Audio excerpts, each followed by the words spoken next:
आप कहां मरोगे, आप अंतिम सांस कहां लोगे? क्योंकि मैंने भिक्षुओं को देखा कि हर भिक्षु, चाहे वो युवा अवस्था में घर से निकले, चाहे बुजुर्ग अवस्था में घर से निकले, जब वो असहाय हो जाता है, बीमार हो जाता है, तो देखभाल करने वाला कोई नहीं होता, अंततः लौट के घर में जाना पड़ता है।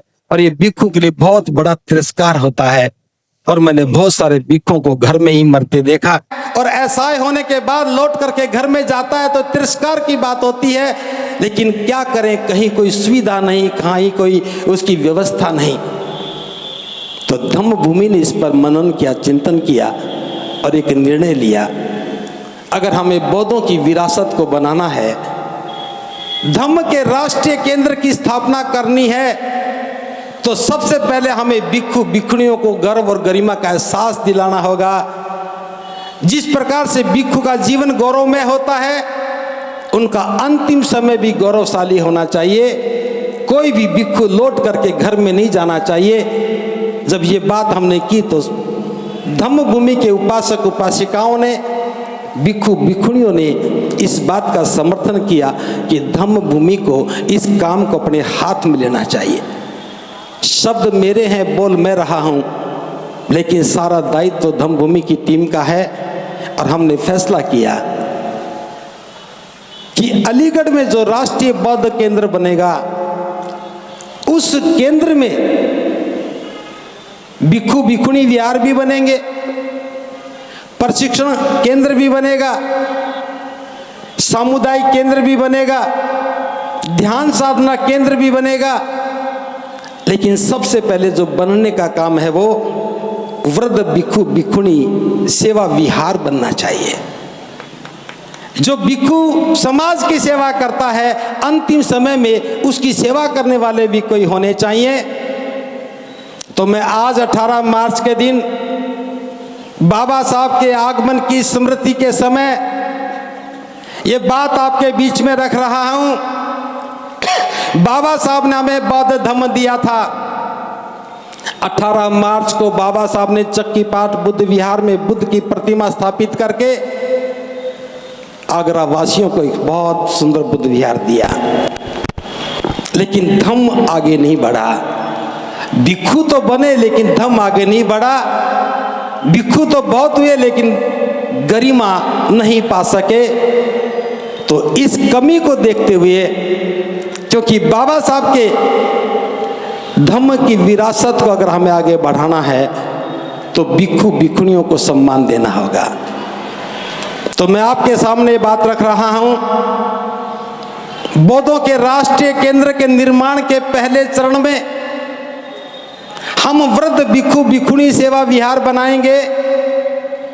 और ये बात 31 जुलाई को दिल्ली में रखी थी हमने। तो 30 कमरों के निर्माण की घोषणा लोगों ने कर दी थी।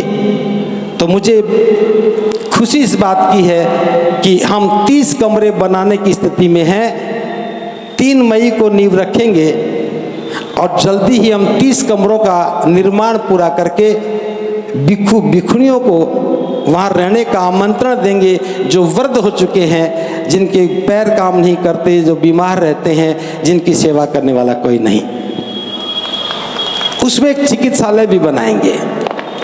गंभीर बीमारियों का इलाज भले ही बाहर होता रहे, लेकिन सामान्य देखभाल का काम हम वहाँ करेंगे। लेकिन ये काम ना तो मैं अकेला कर सकता हूँ, ना धम्म भूमि की टीम अकेली कर सकती है। इस काम को करने के लिए तो सारे बौद्ध लोगों को एक साथ लगना होगा। हम सब लगेंगे तो भिक्षु की गरिमा बढ़ेगी, भिक्षु का गौरव बढ़ेगा। और जब भिक्षु का गौरव बढ़ेगा तो धम्म गतिशील होगा, और धम्म गतिशील होगा तो बाबा साहब का बौद्ध में भारत की परिसंकल्पना का जो सपना था वो साकार होगा। तो वृद्ध भिक्षु भिक्षुणी विहार बाबा साहब की बौद्ध में भारत की परिसंकल्पना को साकार करने का पहला कदम है। और उसके लिए बुद्ध अलंकार बोध जी ने बता भी दिया है, ये जय भीम की ईंट है। इस ईंट को हम नीले कपड़े में बांध करके देंगे। आप अपने घर ले जाएंगे, और फिर लौट करके आएंगे, इसी नींव को आधार में रखेंगे। ये जय भीम की ईंट है और ये दूसरी नमो बुद्धाय की ईंट है। एक ईंट में दोनों नाम नहीं आ सकते थे, इसलिए दो बनानी पड़ी हैं। आप चाहे नमो बुद्धाय की ईंट को आधारशिला में रखें, चाहे जय भीम की ईंट को आधारशिला में रखें, मकसद हमारा बौद्धों की महान विरासत को बनाने का है। और जब ये विचार ईंट का आया तो मेरे पीछे इतनी बड़ी ईंट रखी हुई है। भले ही एक मॉडल है, लेकिन आगरा के नौजवानों ने इस मॉडल को भी इतना बड़ा बना दिया जो धम्म कारवां की शान बन गया। तो ये विरासत की ईंट है, बौद्ध विरासत की ईंट है। जैसे आज जब खुदाई होती है तो ईंट के आकार से पता लगता है कि ये सम्राट अशोक ने बनाया होगा। तो मैं भी ये कहना चाहता हूँ, आज के हजारों वर्षों के बाद जब विरासतें मिट करके दोबारा से बनेंगी और जब कोई इमारतों को छेड़ेगा तोड़ेगा, तो जय भीम का लिखा हुआ नाम और नमो बुद्धाय का लिखा हुआ नाम गवाही देगा, ये बौद्धों की महान विरासत की पहचान है। इसकी कोई कीमत नहीं है। आज हम सभी को निःशुल्क दे रहे हैं, सम्मान के साथ ले जाइए और 3 मई को सम्मान के साथ इसे लौटा कर लाइए और अपने हाथ से नींव रख करके उस फोटो को घर में लगाइए और बताइए कि बाबा साहब की बौद्ध में भारत की परिसंकल्पना को साकार करने के लिए, भिक्षुओं की गरिमा के लिए, भिक्षुणियों की गरिमा के लिए, जन जन तक बुद्ध का संदेश पहुंच जाए, इसके लिए जब राष्ट्रीय केंद्र के निर्माण की बात आई तो मैंने भी अपने हाथ से उसकी नींव में एक ईंट रखी थी। और आपकी फोटो आपकी गवाही बनेगी, आपका दिया हुआ दान उस निर्माण को अपने अंतिम चरण तक पहुंचाने का काम करेगा। तो मैं आमंत्रण देता हूं, यही हमारा आमंत्रण स्वीकार करना। इंतजार मत करना कि कोई आएगा आपको आमंत्रण देगा, कोई आएगा आपको कार्ड देगा। अगर कोई दूर बैठ करके YouTube पर सुन रहा हो, Facebook लाइव में सुन रहा हो, वो भी हमारा आमंत्रण स्वीकार करे। 3 मई को बौद्ध विरासत का धम्म कारवां धम्म भूमि धम्मशिला बुद्ध विहार बोरना अलीगढ़ से चलेगा और GT रोड होते हुए रोहिना सिंहपुर में जो जमीन खरीदी गई है उसमें आधारशिला रख करके इस विरासत को भव्य बनाने में अपनी भूमिका अदा करें। तो आप सबसे कह रहा हूं, इस आमंत्रण को स्वीकार कीजिए। अगर स्वीकार कर रहे हैं तो हाथ ऊपर कीजिए। बहुत बहुत साधुवाद। हमारे पास एक ट्रॉली ईंट है, मुझे पता नहीं कितनी है, अलीगढ़ के लोग लेके आए हैं, वो ट्रॉली खाली जानी चाहिए। और मैं ये भी कह रहा हूं, अगर कोई आ ना सके तो भी अपनी ईंट को इस कपड़े में बांध करके जो आ रहा उससे पूछिएगा कि मैं तो जा नहीं पा रहा हूं, आप जा रहे तो मेरी ईंट ले जाओ और मेरा नाम लेकर के इस ईंट को नींव में रख देना और थोड़ा सा मेरा सहयोग है ये भी वहां जाकर दे देना, ताकि हमारी विरासत खड़ी हो जाए। और अगर फिर भी कोई नहीं आ पाए तो अपने घर के शोकेस में लगा लेना और एक पंक्ति लिख करके टांग देना कि मैं चूक गया था, मैं ईंट नींव में नहीं रख पाया।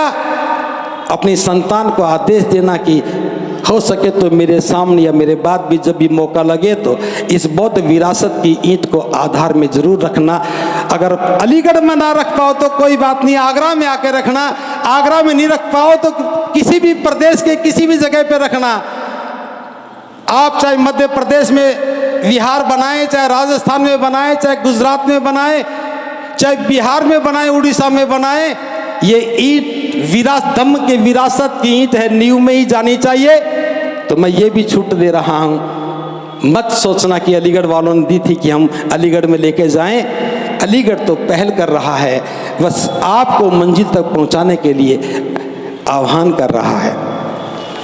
तो मुझे आमंत्रण देते हुए बहुत खुशी हो रही है कि बाबा साहब का धम्म कारवां जो शुरू हुआ और आज हमारी विरासत के रूप में हमारे बीच में खड़ा हुआ है। थोड़े दिन पहले विचार आया कि बाबा साहब ने आगरा को एक मूर्ति दान की थी।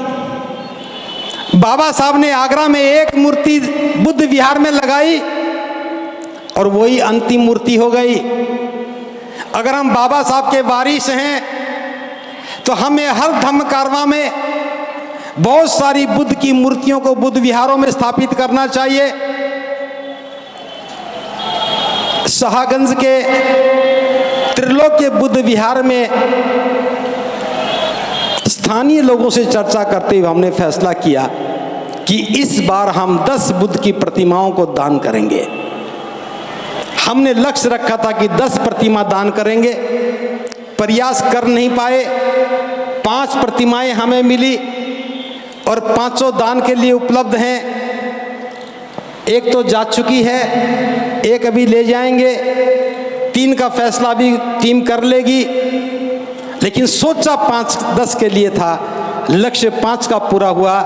तो इस क्षतिपूर्ति को भी करने के लिए मैं आपको बताना चाहता हूं, शेष 5 मूर्तियां जब आप 3 तारीख को अलीगढ़ में आएंगे, बौद्ध विरासत के धम्म कारवां में आएंगे, तो वो 5 मूर्तियां वहां रखी मिलेंगी और वो भी किसी बुद्ध विहार के लिए दान के लिए होंगी। जिनको लेना हो वो अपना आवेदन कर सकता है, और आवेदन के लिए कोई लिखित बात नहीं, आप फोन करके भी हमसे बात कर सकते हैं। तो हम 10 की 10 मूर्तियां दान करेंगे, क्योंकि हम तो उस दौर में पैदा हुए जब लोग केवल बिना भुने चने खा करके ये आंदोलन को चलाते थे। हम तो कम से कम भुने हुए चने की बात तो कर रहे थे, साथ में गुड़ की बात कर रहे थे। इसके साथ मैं 2 बातें और कर रहा हूं। ये बौद्ध विरासत जो बनने जा रही है, हम शुरुआती दौर में 30 कमरों का निर्माण शुरू करेंगे। एक तरफ भिक्षुणी विहार बनेगा, एक तरफ भिक्षु विहार बनेगा। जो भी भिक्षु यहाँ बैठे हैं, मैं आपसे एक सहयोग चाहता हूँ। आप जहाँ भी रहते हैं लोगों को बताइए कि वृद्ध भिक्षु भिक्षुणी सेवा विहार बन रहा है।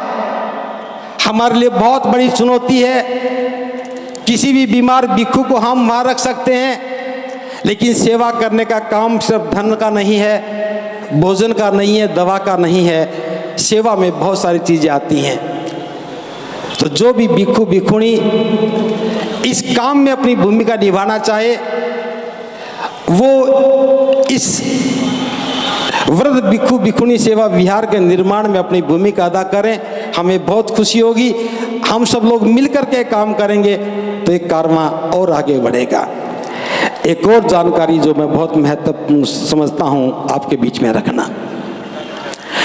बाबा साहब की बात में भारत की परिसंकल्पना को साकार करना है तो भिक्षुओं का प्रशिक्षण होना चाहिए। भिक्षु योग्य होने चाहिए, ये बाबा साहब ने कहा। जो युवावस्था में भिक्षु बनते हैं, भारत में ऐसी परंपरा बन गई कि जिस दिन चिवर लेते हैं उसी दिन वहां से विदा ले लेते हैं। आचार्य को पता नहीं शिष्य कौन है, शिष्य को पता नहीं आचार्य का नाम क्या है, और बिना सीखे सिखाए भिक्षु नहीं बना जा सकता। एक अच्छे धम्म केंद्र की, प्रशिक्षण केंद्र की आवश्यकता है। अलीगढ़ में इसकी शुरुआत कर रहे हैं, और मैं भी ढूंढ रहा था कुछ सहयोगी मिले जो इस विचार के साथ खड़े होकर के भिक्षुओं को तराशने का काम करें, जो साथ मिलकर के धम्म को गतिमान बनाने के लिए अपना सर्वस्व न्यौछावर करें।